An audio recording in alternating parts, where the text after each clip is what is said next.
Hey, what's up, guys? Welcome to ZAZ, Zero Agenda Zone. I have a really good guest here, Paul, a good friend of mine. I'll let him dive into the story of what he does for a living, but I always start off with a little connect. I met Paul in Glastonbury, Connecticut. And I think I shared before, that's where I lived at for a few years. But anyway, walking along the script with the fam, and, my son had this busy hair thing that was going on, and we lived in the center of the city. And then I looked over to the left. I was talking about getting him a haircut. He was getting a little old, and hair was all in his face. But then I walked across the street. I seen some folks just, sitting out. It's a great day. It's a great day in the summertime in Glastonbury, and I seen them all sitting on the patio by these businesses. And there's a hair salon they were sitting by, and I said, "Damn, I should go over there and see, can someone cut this boy's fro?" And so I walked across the street, uh, and I met Paul. And I was like, all right, game, no game. Say, man, what's up? Who can I talk to about, cutting this boy's hair? He's like, shit, I cut it right now. So he stopped what he's doing and, put down his coffee and he was like doing lunch. I said, no, I come back. He said, no, I cut it right now. And, the dude went inside and went and got his shears, scissors, or whatever the hell you call it. I don't know. His cutting utensils. And so he snapped his kid's hair like, Edward Scissorhand. Teased it all up, and I was like, "Damn, that's some good shit there." And and I was like, "Hey, you know what it is?" He's like, "No charge, man." And then, like I say, man, for like a whole year, dude, the blightness came out of me. I kept on going back to the salon and getting free haircuts, but no, man, he would never accept any money, so I had to like start being creative. Like every time he cuts my kid's hair, I just put a a tip in the envelope and just leave it with the receptionist because the guy would never charge me, man. So anyway, that being said, I already told you Paul is a hairstylist or artist. I don't know what you call yourself, Paul. What is it, brother? Stylist is fine. I mean, it's been so long. It's just a guy that does hair, a hairdresser, hairstylist, And by the way, the first tip I think when I did it that first day, you went and got me a gift card. Oh yeah, that's right. That's right. Yeah, yeah. Like, who is this guy? Just giving me a gift card just for helping. Like, I don't know. It really stuck by me when that.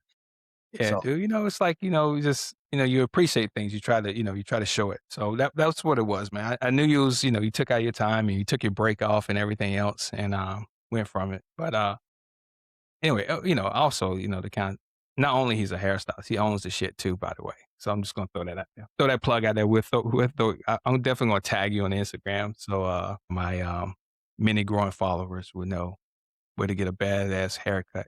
So he cuts my hair too. about the quality. It's about the quality. I don't care how many. Yeah, yeah. So I'm losing all my shit, man, but it's all good. I'm I mean, still sexy. I got enough for all of us. So I know, man, so you had to do that, man. You just, I'm sorry. had to put it out there like, Yeah. look, fuck me, man. I'm tired of this shit. Tired of this shit growing. But you know what? Tight to your head. It's close. It doesn't matter. Yeah, it's all good, man. It is what it is. You have to embrace it, man. I'm not gonna be like, George Jefferson and just try to hold on to this shit. Like I'm due for a haircut. I just cut it off myself and just keep it low. But I see they still be trying to save it, man. I be watching some of these things, man. They be painting people's faces and shit, and Well, I'm like, that's what? you wanna What know what? is? You see that a lot in the ethnic community. A lot of my black friends Yeah, use, like, hair color without any developer, and they just paint their head, paint and stain. line it all up and stain it, and Yeah, it's just there's a lot. I'm actually considering getting into looking into it, some other stuff, but it's I mean, I imagine some profitable. get I on a mean, just like tell these people, "Get on a bus," excuse me, "Get on a plane, go to Turkey, and do yeah, what you gotta do," it's a big market, and what's amazing to me is that in the world of medicine, I mean, we're wearing computers on our wrists. It's crazy, but they haven't found a way for guys to get their hair back, growth. it's So I right. don't I know. was A I huge was in market, Turkey a few years ago, and it was funny. The whole airplane whole was air, hair implants. The they whole see entire people take airplane. Like, pictures from wow, above it. It's all these guys. Well, yeah, they do it right over there, bud. You come yeah. here in America, you're gonna look at 15 grand, say. Over there, they're doing it for half that. And then Wow. they pick you up in limos.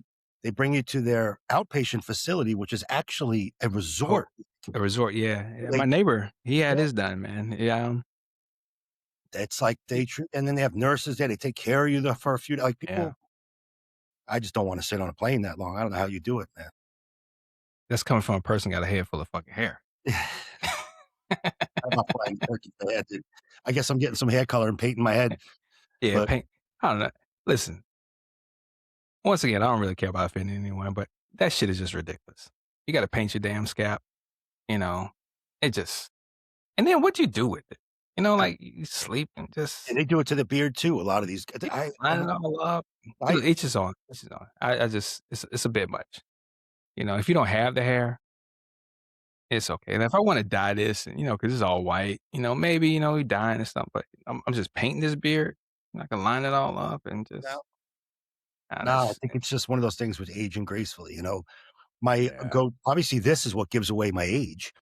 I feel like if I had color in it or something, but I don't Yeah, know. You would yeah, think in my industry I'd care, but I don't know. You know, I figured yeah. if I just grow it, maybe in December, I could be at the mall and I could play Santa. Yeah. I'm actually gonna grow mine out. I'm just gonna get it all, like I don't know about the whole silver fox and everything else. I'm not gonna go that far, but I'm just gonna just let it grow out, keep this low. Mhm.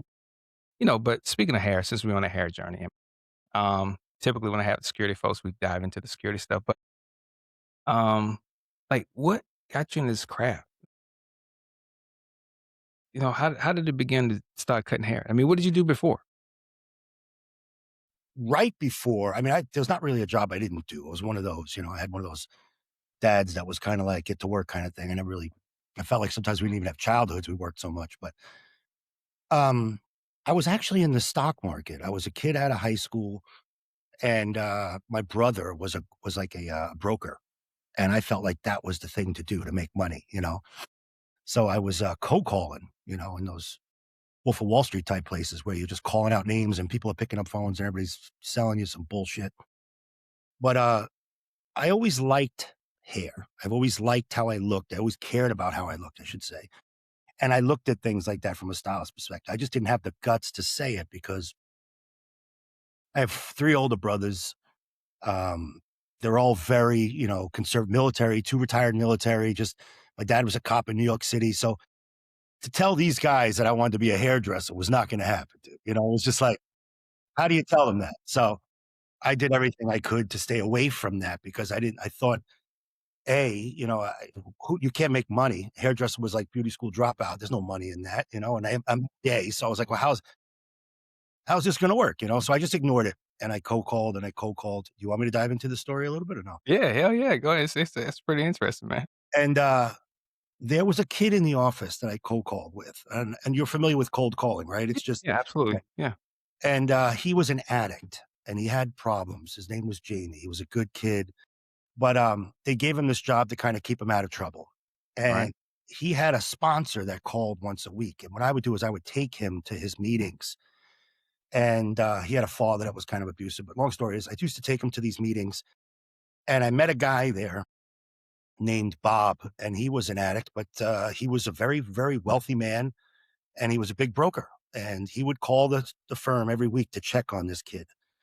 And I answered the phone one time and he's like, "Where's Jamie?" I said, "Well, you know, I think he relapsed because he's not around. I don't know. He hasn't shown up."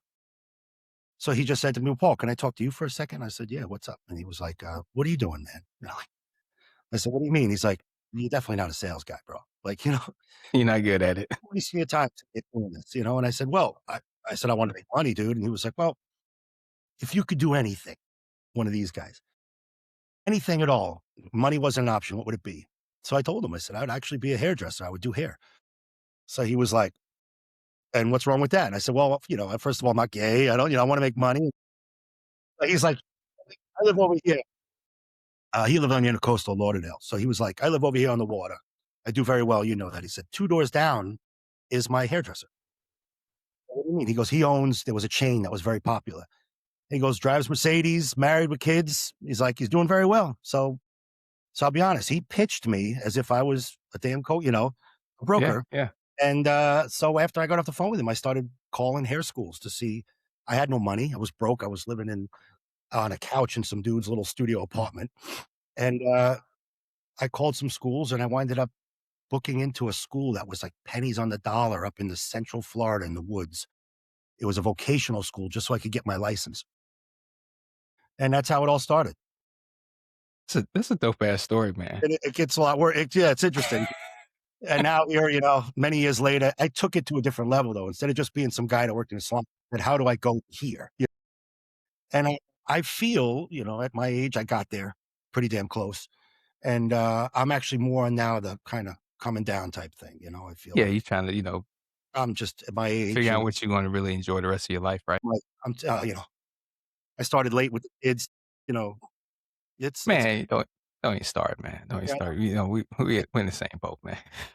You're too old for this remember shit. the talks about having number two. I was like, oh, really? Oh, yeah, I think we're about to do it, dude. Oh, gee. Yeah, I'm talking about even having kids. I'm like, damn, man, you shouldn't be popping out kids and stuff. But Half a century old. yeah, we're both there. Yeah, yeah, I'm over there You too. know what I'm saying? Yeah. I don't know much, but anyway, so it's Anyway, in the yeah, industry now of working with a lot of people that are under, they're all in their 20s, early 20s.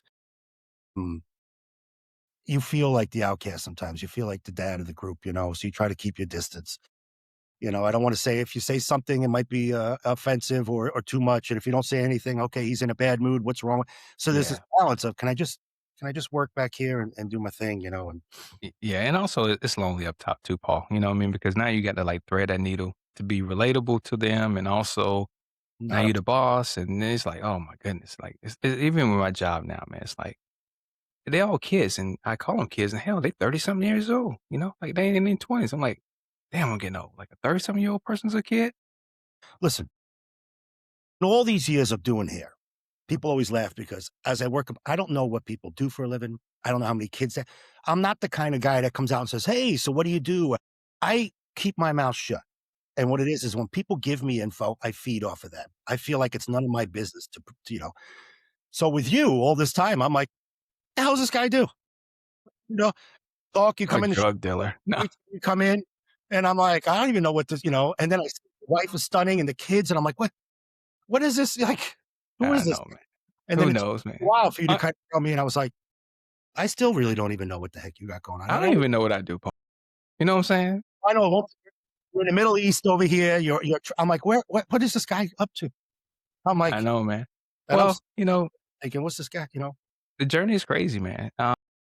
Almost same, like even when me joining the military, man, really I went to, leaving school and went to go, sponsor someone else, man. And all of a sudden, some dude in the Marine Corps sold me a dream, and, hey, fast forward, military, government, private sector, contracting, back into the security arena, owning my own shit. Mhm. But that's kind of how it went, man. But speaking of that, with the age gap, how do you deal with like, trends and what's timeless? Like, like if you went into a place and I sit there and say, hey, give me this crazy ass rooster hairstyle. I mean, how do you decipher what's trendy? I mean, because style is style. Like there's certain styles of haircuts, certain styles of clothes that never go away. Like my old man was a big stickler on like fads. Like growing up, you never find any childhood pictures of any of us with any kind of fads. Yeah, I didn't have I didn't have the shag. I didn't have the box fade kid in place shit. No, he's like, you gonna get you a little kid's haircut, and little kid's haircut. What you gonna get? You know what I mean? You're gonna get a line up, a fade. Very very timeless shit that still goes on from you go back to the '50s even to 2026. They, So they view things different, like keep it simple. If it ain't broken, don't fix it. I don't want you looking, I don't know how the parents do it now with all these trends and they keep up with it.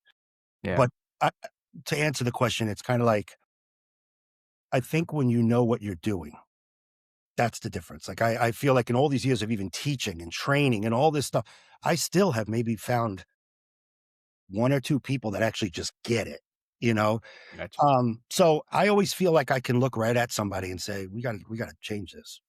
You gotta do This ain't working for you. Yeah, and when it comes to the trends and what's new, I look around and I see things, I see what women are looking into and stuff. I can actually, look at what somebody's I'll say, "What ideas do you have?" But I like to give all the energy myself and give them, what I think they should do. But a lot of come into an appointment, with an idea.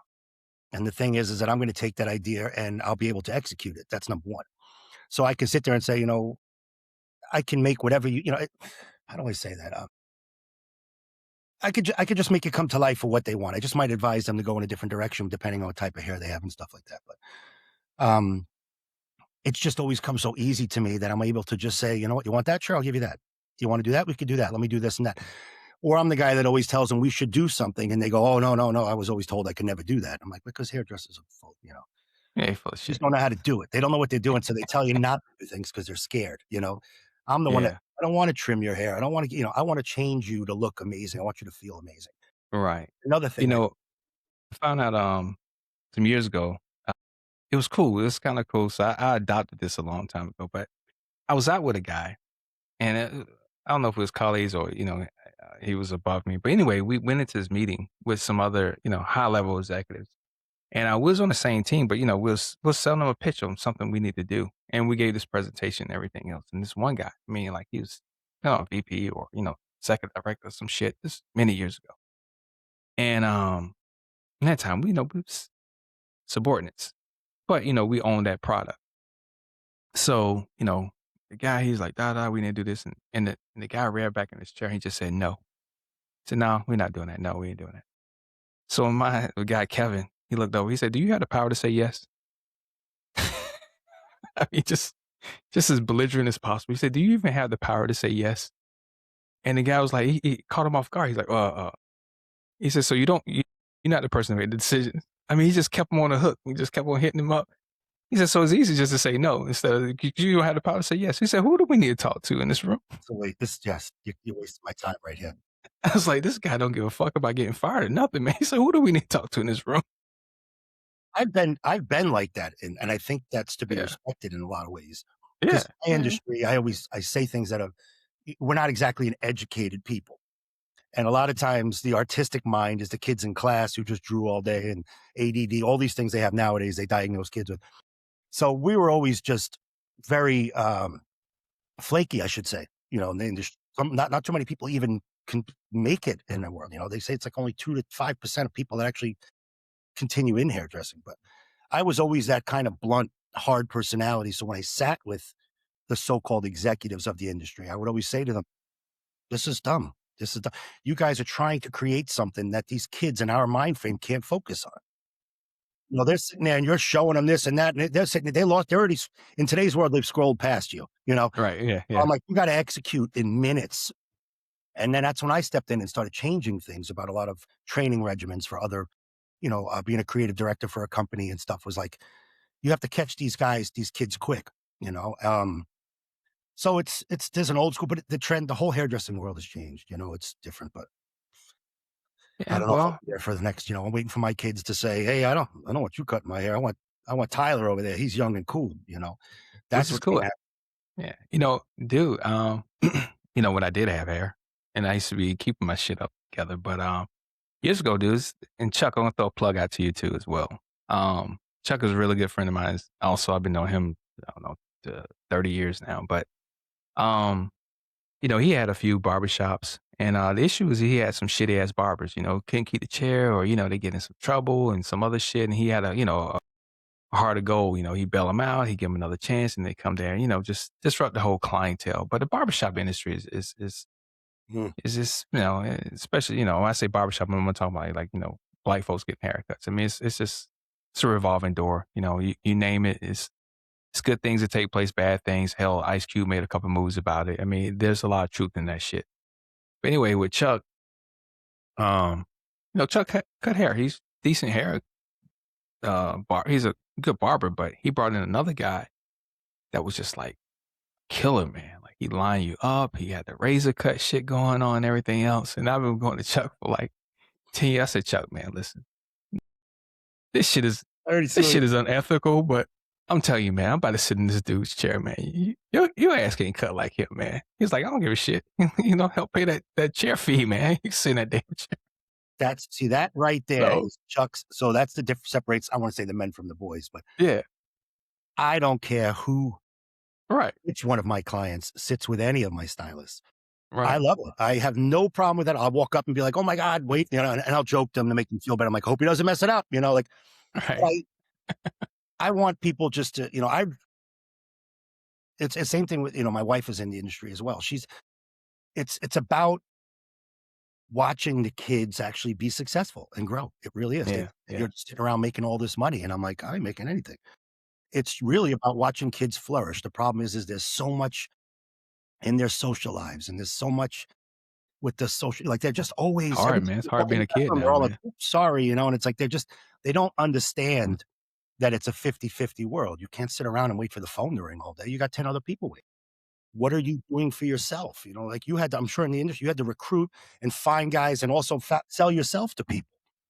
Of I don't course, want it's a partnership. anybody, Yeah.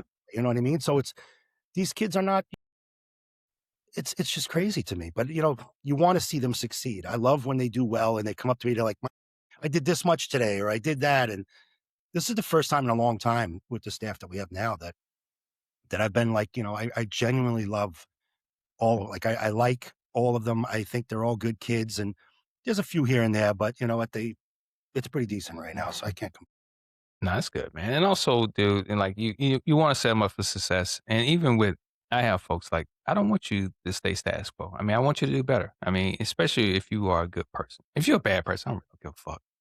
Like, hey, lose my number type shit. That's kind of how I am. Well, that barber world is tough, man. Like, I don't, Yeah.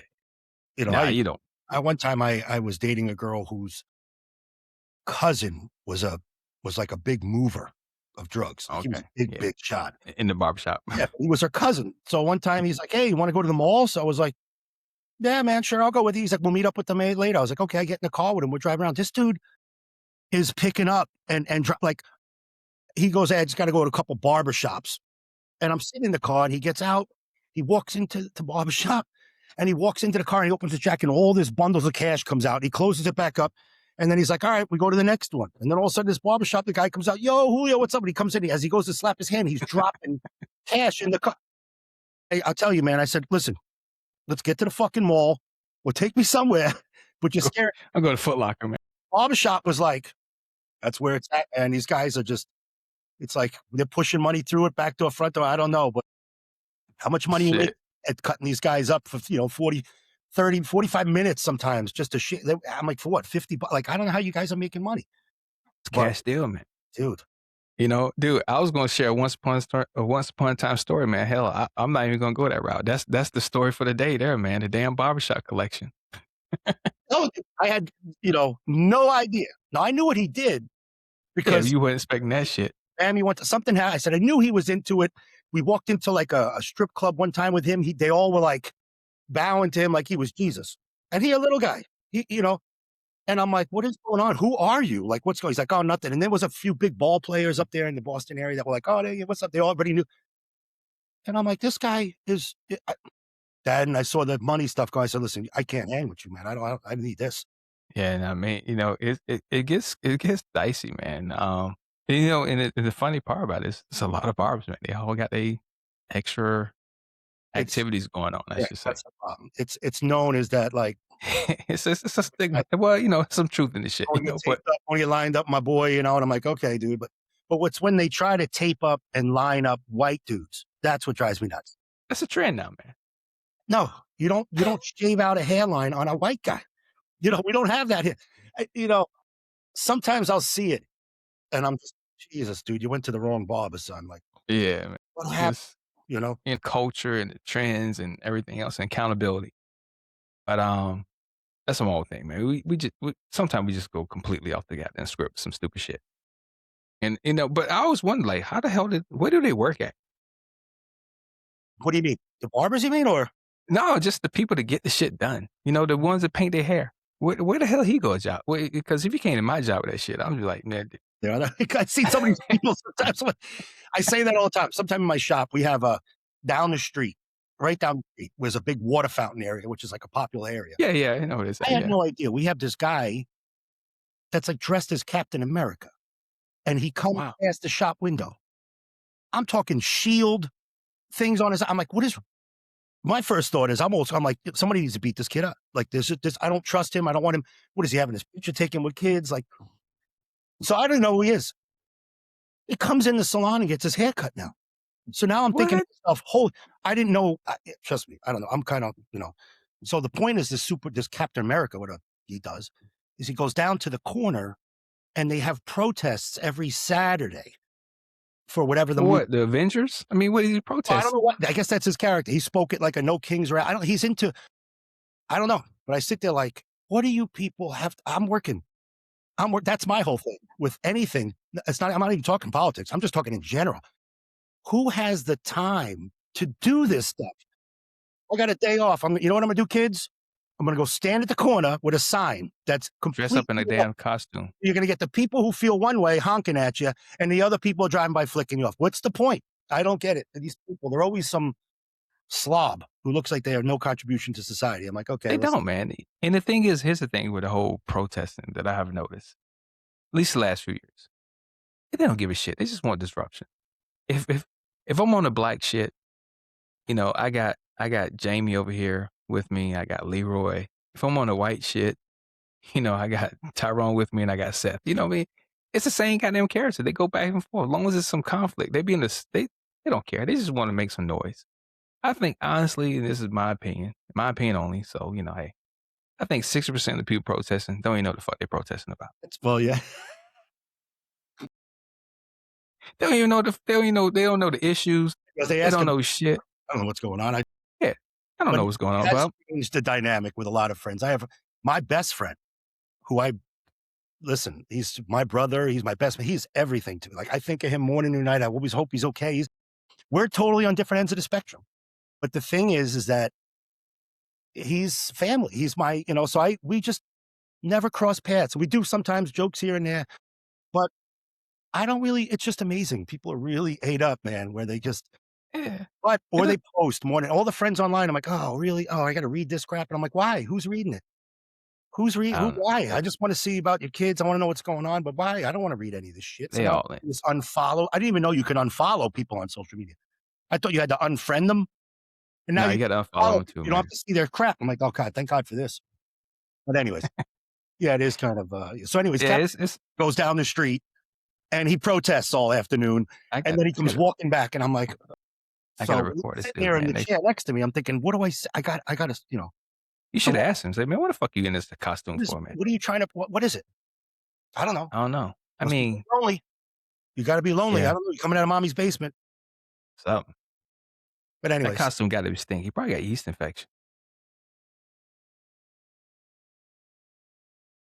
I'm not even going to see that. Then that leans. Then I that, mean, he's wrapped up I like a got to watch costume. what they say. But no, I just, I don't know. I grew up with a very, very work related mentality. Like, and unfortunately, my brothers and I were all machines, and we've all been workaholics. And I claim to this day that at my 51, this is the truth. I have never called in sick a day in my life. There you go, man. It's that work What I ethic, do like you is said. gone to the hospital from work. I've come to work from the hospital. Not even that long ago, I went to the clinic down the street to urgent care because it was 103 fever. She's like, you need to go lay down. I'm like, I got 3 more clients to do. I just don't, it's just, and It's not an today option. calling out because they need a break. I just don't, I need a personal day. Yeah, Me, yeah. it's It's a just, lot of that. don't, I got to be working. I got to be doing things. I really have that mindset of men, the old school version. And I'm getting a little bit lazier and I hear it a lot at home, but it's just, I don't know. I don't know how it is. I think after all the years of just constant plugging and never really feeling like I was relaxed in a way or had like, Yes. it's getting to me mentally where I'm just like, I'm tired sometimes, Yeah, you grinding, man. but Grinding. it's a lot of talking, you're talking to 15 people a day and it's the same conversation and it goes as much as I love what I do. If you go on a vacation, it's like, so where are you Yeah, staying? What's it? And then all of a sudden you got 15 people a day. And then when you come back, it's like, how was it? So you have that same, and sometimes at the end of the day, you're like, holy shit, I'm driving home with nothing on the car. yeah. I'm not saying you just drain, man. I don't even want to. So it's a lot. It's the hospitality. Even though you're not at a restaurant or you're not at the hotels and stuff. I mean, because in the day it's customers, right? So you still have to interact with them and their energy rub off on your energy. You got one in a shitty energy. He want to share his shitty day or she, Well, or that's they high energy when you like, I wish this bitch shut the fuck up, you know? You know what I'm saying? what happens is you get quiet when your energy changes because you don't want to put it in business. But what happens is it's like nobody cares. Yeah, It's true. when you get a client. Now I'm quiet. My client sits down. They're like, "Oh, excuse me, what's with the bad mood?" And I'm thinking, "Holy shit! it could be the end of the world happening in the office over there. But they're like, "All right, but I haven't seen you in 6 weeks, and this is what I get." I'm like, come on, man. You like, man, I already had that. I already talked to 12 other people, All right, man. Get, yeah, and I'm trying to keep my cool, but my house is burning down right now. But um, but no, man, that's cool. I mean, I'm sitting here with you. This is just to me. no, man, this is It's like, good, dude. I told my wife, like, hey, I'm going to do this, podcast with my friend Tony. Yeah, The yeah, hell's Tony? absolutely. And In her eyes, she's like, wait a second, what, Tony? Why? What's the problem? I'm like, listen, you don't understand. There are certain people. I try to explain this to women. I don't know if it's women, guys, even. That when somebody comes into your world sometime, you're like, this dude right here is genuine. And I knew it from the day you walked up. I said, this guy, I looked at you and I was like, what the hell? You were walking up with that, you had that carriage that had the gold wheels on it. I'm like, what? yeah, man, I'm a And fancy man. I'm boy, fancy. and next thing you know, you come in a couple times. Now you have time. You come in town. You come say hello, and I'm like Yeah, trying to absolutely. get with you, but then and it's like I just knew. I'm like, where's Tony? I got to, So I appreciate The you. same thing, man. It's a connect, man. Like I said, as soon as I came, I said, man, look at the swagger, everything's, and it was just a good atmosphere, man. Good atmosphere, good energy. And I say before, when I mess with people, I mess with them. When I don't, I don't. And like off the cuff, when you see someone, you're like, all right, this is a person. This is a person I can deal with. And like I said, when every time I pop in town, we try to connect. It's gonna link up eventually, man. Just my ad hoc coming in town, and plus, the business thing. I understand it gets very challenging. Um, but anyway, dude, I'm gonna I try to keep this under 30 minutes or so. Because I throw it on YouTube and attention span of people, man. So we're gonna close it out. Definitely, you got to come back again. Um, like I said, I'm trying to get a few people under my belt. Then I'm gonna start hitting you back up with Paul. Yeah, hey, let's hit a quick session and talk about absolutely nothing. But hey, guys, if you like what you like and you like what you don't like, give me a thumbs up, give me a thumbs down, subscribe to the channel. I will have some stuff on Instagram. I have a full version on YouTube later on. Throw me some comments in there, some things you might want to hear. I was thinking as I'm talking to Paul, I can dive into like, he might have some good information about how to get into small business, some of the mistakes he didn't do. Go to the comment section. We'll go from there. Anyway, hey, thank you for tuning in. Thank you for listening. Paul, stay on the line. I'm just going to drop the recording and hey, we'll chat next time. Later.